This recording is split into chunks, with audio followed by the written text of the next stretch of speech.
नमस्कार. नमस्कार. आपण माळेगाव नगरपंचायतीच्या निवडणुकीकरिता एका अपक्ष उमेदवाराला पुरस्कृत केलेला आहे. नेमकी कारण काय आहेत आणि उमेदवारासंदर्भात काय? तो जनतेतला उमेदवार आहे. गाडीची काच न खाली घेणारा उमेदवार नाही, जनतेतला उमेदवार आहे. ग्राउंड लेवलला चालणारा उमेदवार आहे. प्रत्येकाच्या सर्वसामान्य जनतेच्या किचन पर्यंत जाणारा उमेदवार आहे. ज्या माळेगावच्या सर्वसामान्य जनतेला एवढं जाणवते की बाबा जर आम्हाला अडचण आली तर आम्हाला कोण सोडवणार, तर तो जनतेचे प्रश्न सोडवणारा उमेदवार आहे. आणि असेच सर्व नगरसेवक सुद्धा आम्ही दिलेले आहेत. त्याच्यामुळे नगर अध्यक्ष आणि नगरसेवक हे जवळजवळ सर्व आमचे विजय होतील असा आमचा विश्वास आहे. आणि माळेगावकर आम्हाला ते स्वीकारतील. त्याचं कारण मी तुम्हाला सांगतो.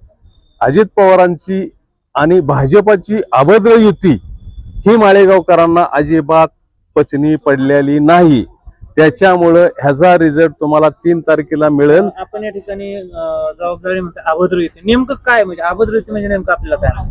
आता 4-5 महिन्यापूर्वी कारखान्याचं माळेगाव कारखान्याचं इलेक्शन झालं, त्यावेळी तुम्ही एकामेकाच्या विरोधात लढला आणि 4 महिन्यामध्ये असा काय साक्षात्कार झाला की तुम्ही दोघांनी एकामेकाच्या ताटात जेवायचं ठरवलं. तर त्याचं कारण एकच मला जाणवतं की येणारा जो निधी 550 कोटी रुपये, तो 550 कोटी रुपयाचा निधी लाटण्यासाठी ह्यांनी अभद्र युती केली असं माझं आणि तमाम माळेगावकरांचं मत आहे. माझं एकट्याचं मत ते नाही, मी जनतेचं जे मत आहे ते तुमच्या पुढे मांडतो. ही अभद्र युतीच आहे. त्याच्यामुळं ह्याला अभद्र युती म्हणायचं नाही तर काय म्हणायचं तुम्हीच सांगा. आणि बाकीचा जर विचार केला तर ही माळेगावकरांना अभद्र युती पटलेली नाही. अभद्र युतीवरती सध्या माळेगावमध्ये चर्चा आहे. परवा दादांचा कार्यक्रम माळेगावमध्ये झाला. त्या अभद्र युतीमध्ये माळेगावचे काही नेत्यांनी ज्यांनी युती केली ते अजितदादा पालकमंत्र्याचं किंवा माळेगावच्या चेअरमनचं नाव सुद्धा घेत नाहीत, म्हणजे त्यांच्या तोंडून येत नाही.